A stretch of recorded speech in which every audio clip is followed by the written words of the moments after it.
Jadi pastikan sudah terisi. Nah, selanjutnya tinggal kita tarik ke bawah. Bisa Anda lihat. Batangnya sudah nampak besar, pelepahnya mekar dan daunnya hijau. Dan di sini ada tunas baru yang keluar, teman-teman. Ketika Anda lakukan kastrasi, pastikan dompetnya itu sudah ada cikal bakal bunganya, teman-teman.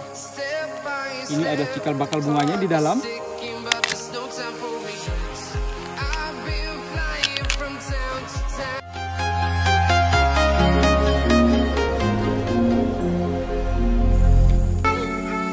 Assalamualaikum warahmatullahi wabarakatuh. Kembali lagi bersama saya Bang Plen di Plen Sawit Indonesia. Tempatnya petani sawit bertukar pikiran dan bertukar pengalaman. Pada kali ini saya berada di kebun sawit saya yang belum menghasilkan atau TBM. Nah, kali ini saya ingin mengingatkan betapa pentingnya kita melakukan kastrasi. Karena kastrasi ini dianggap sepele, tidak begitu penting oleh petani sawit. Padahal manfaat dari kastrasi ini sangat besar, teman-teman. Yang pertama, manfaat dari kastrasi adalah meningkatkan BJR dari produktivitas tanaman kelapa sawit kita.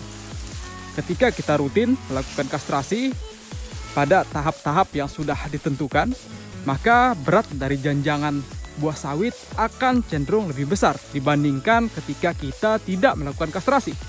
Nah, kemudian keuntungan yang kedua saat kita melakukan kastrasi adalah ukuran dari bonggol tanaman sawit kita akan nampak cenderung lebih besar. Karena pada masa pertumbuhan tanaman sawit membutuhkan berbagai jenis macam unsur hara.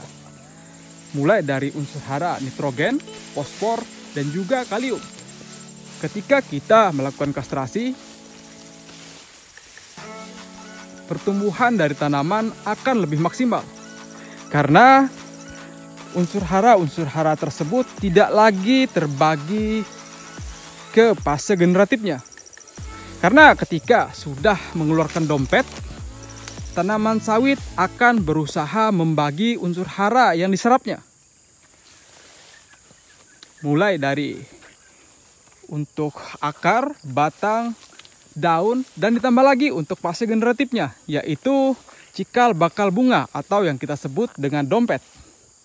Nah, jadi pentingnya bagi kita untuk melakukan kastrasi.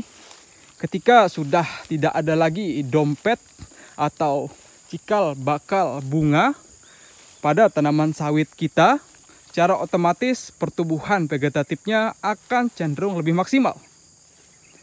Nah, kapan sih sebenarnya kita harus melakukan kastrasi? Kita bisa melakukan kastrasi ketika usia tanaman sudah menginjak 11 sampai 22 bulan. Dengan dua fase.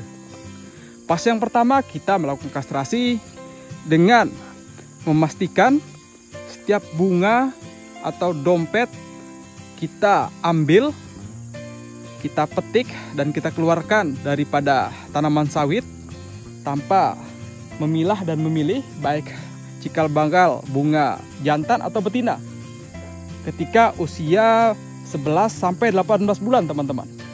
Nah, akan tetapi ketika usianya sudah menginjak 18 bulan ke atas sampai 22 bulan, ketika usia tanaman sawit kita sudah menginjak 18 sampai 22 bulan, kita tetap lakukan kastrasi, akan tetapi kita harus lebih teliti.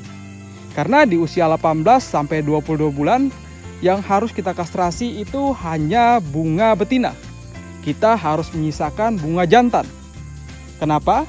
Karena mendekati usia-usia 22 bulan ke atas, tanaman sawit sudah bisa melakukan produktivitas secara maksimal.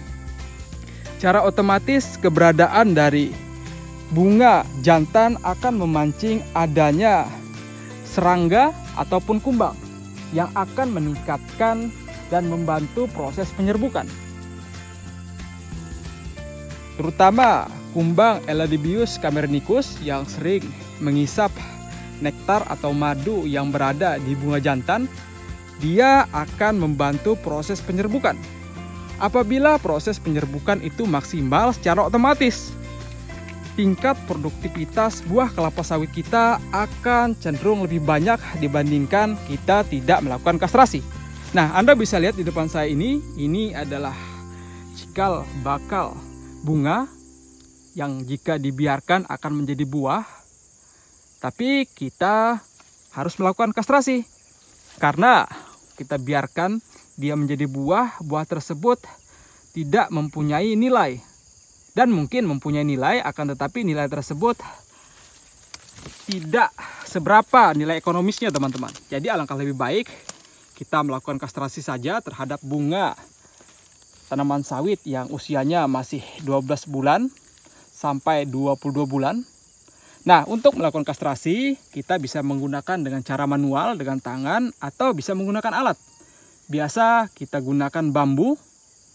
Dan juga tersedia alat-alat yang dijual di toko-toko online. Anda bisa memesannya. Saat ini saya sudah melakukan pemesanan, akan tetapi masih dalam perjalanan. Jadi kita lakukan secara manual saja. Kita tinggal tarik ke bawah.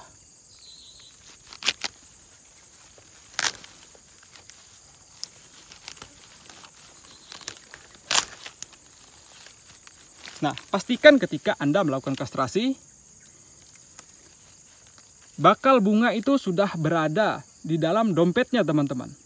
Karena banyak saya lihat teman-teman petani itu melakukan kastrasi yang kurang pas menurut saya.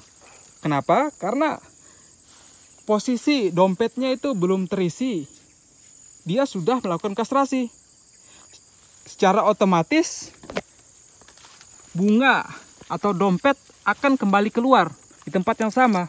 Jadi sia-sia kita melakukan kastrasi jika belum tersedia atau belum ada bunga di dalam daripada dompet tersebut.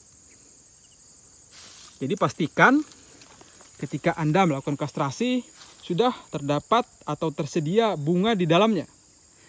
Ketika sudah kita ambil seperti ini, secara otomatis unsur hara yang diserap akan lebih cenderung berkonsentrasi pada pertumbuhan akar, batang, pelepah dan juga daun. Jadi tidak heran ketika kita melakukan kastrasi, secara otomatis bonggol atau batang dari tanaman sawit kita akan cenderung lebih besar. Yang biasanya ketika Anda tidak melakukan kastrasi di usia 3 tahun, beratnya hanya berkisar 2-3 kilo. Akan tetapi ketika Anda rutin melakukan kastrasi di usia-usia yang sudah saya sampaikan tersebut, maka berat janjang rata-rata terhadap tanaman sawit akan lebih di atasnya. Bisa jadi 4-5 kilo teman-teman. Jadi penting sekali bagi kita untuk melakukan kastrasi terhadap tanaman sawit kita yang usianya berada di 12 bulan ke atas sampai 22 bulan. Bisa Anda lihat bonggolnya besar teman-teman. Ini usianya sudah 14 bulan. Nampak hijau. Nah teman-teman, itulah yang bisa saya sampaikan. Semoga informasi ini bisa menjadi referensi dan tentunya bermanfaat. Wassalamualaikum warahmatullahi wabarakatuh. Salam tandan berduri.